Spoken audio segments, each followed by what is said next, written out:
Student, I am Dev. Let's start this session. देखिए आपके सामने ईडीएम है। हम क्या बताए थे आप लोगों को कि ईडीएम बनाने के लिए आपको रीजनिंग की तरह माइंड को वर्क करना है। The boss is going to blow his top when he discover the blatant mistake in the balance sheet. आप लोग जो भी एसएससी एग्जाम दे रहे देख रहे हैं ना कि प्रीवियस बहुत कम ईडीएम आ रहा है, तो इसलिए आपको समझ होना चाहिए ईडीएम का, तब मराएगा एग्जाम में। तो बॉस ब्लो हिज टॉप है ना, ब्लॉस होता जा रहा था, ब्लो हिज टॉप कब? When he discovered the blatant mistake balance sheet में। जब वो क्या देखा बैलेंस शीट में मिस्टेक, तो बॉस क्या होगा बताइए, आप खुद सोचिए। गुस्सा होगा। तो ब्लो हिज टॉप नहीं कहता है, देहात में बोलते पारा चढ़ गया, तो ये ब्लो हिज टॉप मतलब गुस्सा। ठीक। यदि हिंदी का आपको मुहावरा पता है तो पकड़ा जाएगा। तो टू बी वेरी एंग्री, कोई दिक्कत? इम्ब्रास, इसको लिख लीजिए मीनिंग। इम्ब्रास डबल आर होता है और डबल एस होता है, ये स्पेलिंग पूछेगा आपको इम्ब्रास का। इम्ब्रास बने शर्मिंदा होना। ठीक, चल अगला आ जाते हैं हम लोग। अगला आप लोग के सामने बाबू PQRS है ना। कहता है ए में बट द हटा दीजिए, हमसे कहे थे सी स्लोली हटा दीजिए, काहे कि पहले नाउन चाहिए। एंड टुडे जेसिका हो सकता है। But the bell rang for lunch, ये भी हो सकता है कि फिर जेसिका, मतलब हमको डी और सी में चुनना है। ऑप्शन देखिए D, D, B, C, मैंने दोनों दिया है। चलिए अब देखते हैं। When the bell rang for lunch, जब लंच के लिए घंटी बजा। Jessica took her lunch box, Jessica ने अपना लंच बॉक्स लिया। And starting moving towards the library, और लाइब्रेरी की तरफ, लाइब्रेरी की ओर, टुवार्ड्स मैंने लाइब्रेरी की ओर शुरू किया है ना। अच्छा, सी में तो एंड टुडे कह रहा है ना, और टुडे मतलब इस चीज से तो स्टार्ट हो नहीं सकता, डी से स्टार्ट होगा है ना जी। चलिए अब डी वाला ऑप्शन, तो डी के बाद बी होगा कि ए होगा? डी के बाद बी होगा कि ए होगा? But the rest of the student, Jessica तो चल गई लेकिन अदर स्टूडेंट है ना, past her for a break like she did not exist, लेकिन बाकी सब क्या किया, इसको पास कर गए। ठीक है ना, इस तरह से जैसे वो एग्जिस्ट ही नहीं कर रही है, यानी डी के बाद क्या आ जाएगा, ए आ जाएगा। ठीक, चलो आगे। पूरा करना नहीं होता, बस ऑप्शन से बनाना सीखिए। आगे कहता है a taut speech is certainly more effective than one which is verbose. अब कौन सा स्पीच है जो भरबोज से ज़्यादा, भरबोज मैंने जो बहुत ज़्यादा बोलता है उससे इफेक्टिव है? तो नहीं कहते ज़्यादा मत बोलो कम बोलो, तो कम बोलने के लिए ऑप्शन देख, लैकोनिक है, सलन है, लेंदी है, सरली है, तो लैकोनिक हो जाएगा। और तो कहीं नहीं, सलेन सरली तो व्यक्ति को किसको कहते हैं, चिड़चिड़ा व्यक्ति। सलेन सरली दोनों मैंने हो गया चिड़चिड़ा व्यक्ति। ठीक, और लेंदी तो हो गया इसका साइनो आपका भरभोज का, इसीलिए एक ऑप्शन है था लैकोनिक। कोई दिक्कत? ऐसे भी स्पीच होता है लैकोनिक या लेंदी है ना। सलेन सरली तो व्यक्ति होता है, चिड़चिड़ा व्यक्ति, बैड टेम्पर्ड। ठीक, आगे आ जाइए। We should never dot with the rules of driving. अभी क्या कहना चाह रहा है कि हम लोग को कभी भी ड्राइविंग के रूल को तोड़ना नहीं चाहिए ना सेंस जी। रूल को तोड़ना तो रेकन मैंने तो याद दिलाना होता है, ट्रिपल तो समझ रहे हैं, विवाद करना ये सब होता है। टेम्पर या टेम्पर, तो हम बताए थे कि एक जैसा दिख रहा है वर्ड तो 90% आशा होता है कि उसी में आंसर होगा। तो टेम्पर तो होता है गुस्सा है ना, फिल्म वहाँ भी चुका है साउथ में टेम्पर, तो इसीलिए टेम्पर। टेम्पर विथ मैंने क्या होता है, किसी के साथ छेड़छाड़ करना या उसका उल्लंघन करना। ठीक है, आगे आ जाइए। The accident victim dot his injuries before he could be taken to the hospital. उसको हॉस्पिटल ले जाने के पहले जो एक्सीडेंट विक्टिम था वो क्या किया, सब्सक्राइब करे, ग्राहक बनेगा इंजरी का जी, सकम टू झुक जाएगा, सबमिट ये तो हम लोग फॉर्म सबमिट करते हैं, सरेंडर युद्ध में सरेंडर करते हैं, इंजरी के लिए सकम्ब होता है, याद रखिएगा, सकम्ब टू इंजरी लिख लीजिए, सकम्ब टू इंजरी, इसका मतलब होता है झुक जाना, हार मान लेना। ठीक है, प्रेशर झेलना छोड़ देना, सकम्ब टू इंजरी लिख लिए। ठीक, आगे आ जाइएगा। अब आपके सामने आ रहा है क्लोज टेस्ट। कहता है the Bhopal gas tragedy has been described as the world's industrial disaster. 42 tons of methyl isocyanate from the steel containers the Union Carbide factory and release a cloud of gas, it left a legacy of instant and death. देखिए हम आपको समझा देते हैं है क्या। तो Bhopal gas tragedy के बारे में है, जो आपको 1984 में हुआ, बहुत बार आप रटे होंगे, हाँ जी। इसमें क्या हुआ था, तो 42 टन्स मिथाइल आइसोसिनेट क्या हुआ होगा, खुद सोचिए, गैस है तो लीक ही होगा। आगे कहाँ, तो यूनियन कार्बाइड फैक्ट्री में। Release a cloud of dot dot gas, है ना, गैस रिलीज होते रहा, वो तो पढ़ने पर पता चलेगा आगे।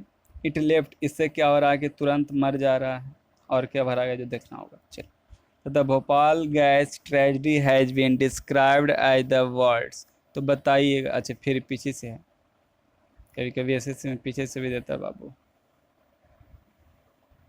तो बैड होगा, बर्स होगा, बेस्ट होगा, बर्स्ट होगा। तो यहाँ पर तो द लगेले था ना, द वर्ल्ड दुनिया का, तो सबसे खराब होगा ना, तो वर्स्ट हो जाएगा, कोई दिक्कत। चल आगे आ जाइएगा। अब मिथाइल आइसोसाइनाइड, ये क्या होगा, एमिट होगा, लीक होगा, फ्लो होगा, रिलीज होगा। तो लीक होगा, हम बताए थे गैस क्या होता है, लीक होता नहीं कहते हैं, घर में गैस लीक कर रहा है, ठीक। आगे आ जाइएगा।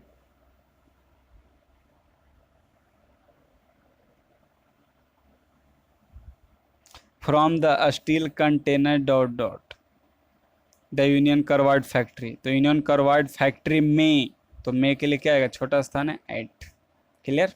यहाँ तो इन देवो नहीं किया था, लफड़ा नहीं था। आगे आ जाइए।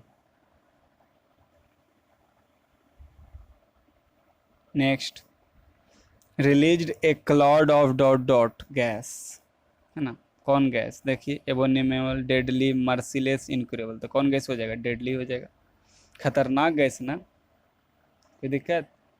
आगे शुरुआत में तो लीक हुआ, लेकिन वो फिर रिलीज होते रहा।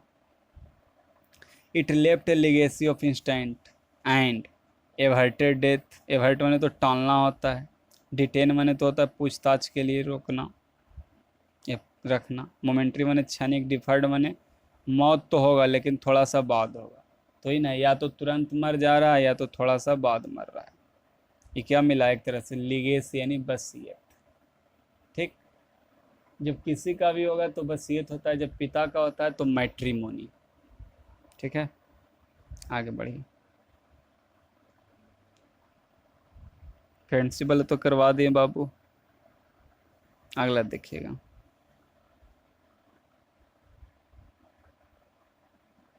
कहता है ही मेड में डेस्परेट, डेस्परेट मैंने बेचैन, तो उसने मुझे बेचैन किया, but also partial successful effort. अब एफर्ट क्या है, नाउन है, सक्सेसफुल क्या है, एडजेक्टिव है, तो उसके पहले क्या चाहिए, एडवर्ब चाहिए, है ना। पिछला क्लास में बताए थे ना, ध्यान से देखिएगा, पिछला में। तो हमको चाहिए non adjective adverb, option number 4, और कहूँ है नहीं, बस छटा गया, कहानी खत्म। ज़्यादा करने नहीं, हिंदी करके हम क्या कर लेंगे, ठीक। हम बताए थे PhD नहीं करना है, रिजल्ट करना है, रिजल्ट चाहिए हमको। चलिए अगला आ गया आपके लिए क्लोटेस, फिर से कह रहा है क्लोटेस, चलिए पढ़ते हैं। कहता Portia claims that even if she to live as long as Sibylla she would die as dot dot Diana because she can only be claimed the manner specified by her father's will, see that nobody would be able to crack cascade test and so she was born to remain unmarried। देखिए सबसे पहले शुरू से अंतिम पढ़े, कुछ ना कुछ तो आपको समझ में आएगा, उसी को विश्लेषण करना होता है, फिर भरना होता है। तो यहाँ पर पोर्टिया क्लेम कर रहा है ना, see dot dot to leave, देखिए इवन इफ जहाँ भी लगेगा लिखिए even if plus subject plus V2, even if plus subject plus V2। तो खोज लीजिए, तो यहाँ V2 क्या है, बेयर है, और ये क्या होता है, अनकंडीशनल होता है। जैसे कहते हैं ना, यदि मैं राजा होता, if I were a king, तो मैं सबको 15 करोड़ देता, I would donate 15 lakhs to all people, ठीक है। तो इवन इफ प्लस सब्जेक्ट, और उसके बाद क्या होता है, हमेशा उस कोई भी सब्जेक्ट रहे, आई बी ही सी कुछ भी रहे, उसके साथ क्या आएगा, बेयर आएगा, क्योंकि अनरियल सिचुएशन है, ठीक है। आगे she would die as dot dot H, अब डाई क्या देखिएगा, clear, real, pure, plain. She you die as dot dot as Diana, ठीक है। तो यहाँ पर क्या भराएगा, प्योर भराएगा, प्योर माने पवित्र, ठीक है। Because she only be claimed dot dot, अब क्लेम्ड क्या बताइए, in the minor, from the minor, through the minor, right the minor. तो अब पढ़े हुए इन द माइनर होता है, इन द माइनर, ध्यान से देखिएगा, इंग्लिश में पढ़े हुए तो इन द माइनर बोला जाता है, ठीक है। Specified by her father's will, ठीक है, उसके पिता का जो इच्छा था। She dot dot that anybody, अब she dot dot bury, has bury, will bury, buries. तो देखिए बरी तो इसके साथ होता नहीं, हैज के साथ भी थ्री आना चाहिए, खत्म, दूसरा भी खत्म, अब तीसरा और चौथा। तो यहाँ पर प्रजेंट का बात कर रहे थे, इसीलिए बरीज होगा। तो उसको चिंता है, चिंता करती है, that nobody would be able to crack dot dot, है ना। अब क्या होगा, crack dot dot the a one an, an तो होगा नहीं, वन होगा नहीं, अब द होगा कि ये होगा, तो इसके बारे में बताया जा रहा है, इसीलिए क्या होगा, द होगा। द पढ़े थे ना, किसी को जब पर्सनलाइज किया जाता है तो द का प्रयोग किया जाता है, ठीक। आगे आ जाइएगा।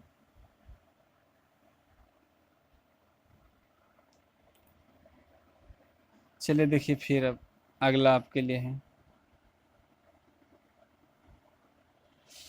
बट से स्टार्ट होगा, अब कहिएगा नहीं होगा, बी से, सी से, डी से हो सकता है।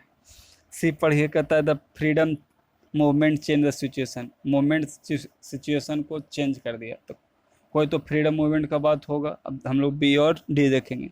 The nationalist now began to openly criticise, now began अब शुरू किया, मतलब पहले कुछ और था, मतलब डी से स्टार्ट होगा, पढ़ लेते हैं। Under colonial rule the people had lived in fear of British government and did not agree with many of decisions that they took। एकदम बैठ रहा है कि जब तक कॉलोनियल रूल था उसके नीचे, अंडर कॉलोनियल रूल, इसको एकदम अंडरलाइन कर लीजिए, अंडर कॉलोनियल रूल, ये फ्रेज हो गया। पीपल क्या होते थे, डर में रहते थे ब्रिटिश गवर्नमेंट में, और उसमें सहमत नहीं होते थे जो डिसीजन लेते थे, लेकिन, है ना। तो डी से स्टार्ट हो गया। अब देखिए डी से दो गो है, एगो बी है और एगो ए है। But they faced grave danger if they try to criticise this decisions, है ना। लेकिन वो क्या करते थे, तो गंभीरता से फेस करते थे, गंभीर जो खतरा होता था उसको फेस करते थे।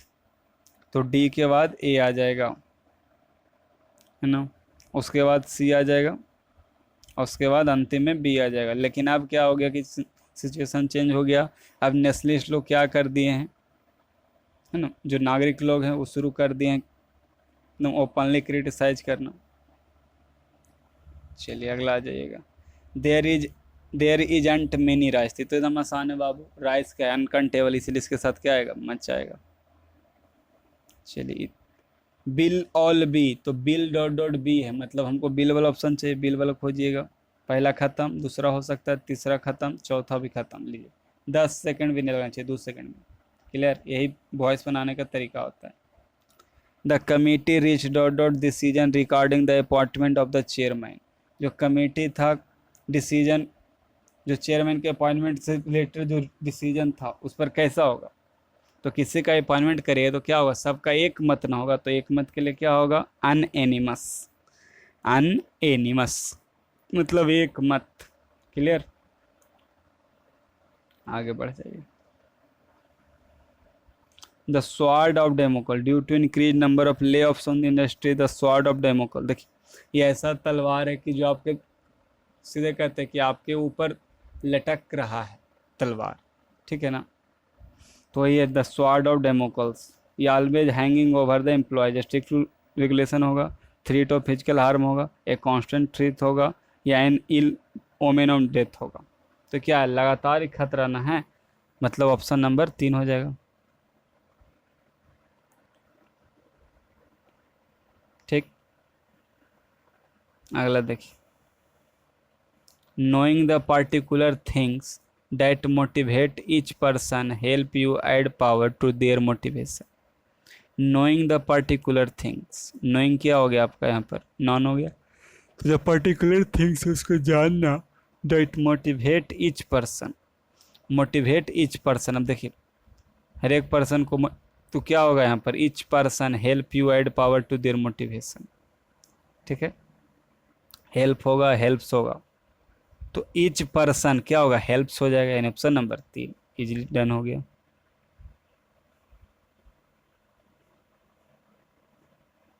चलिए डेट्स ऑल।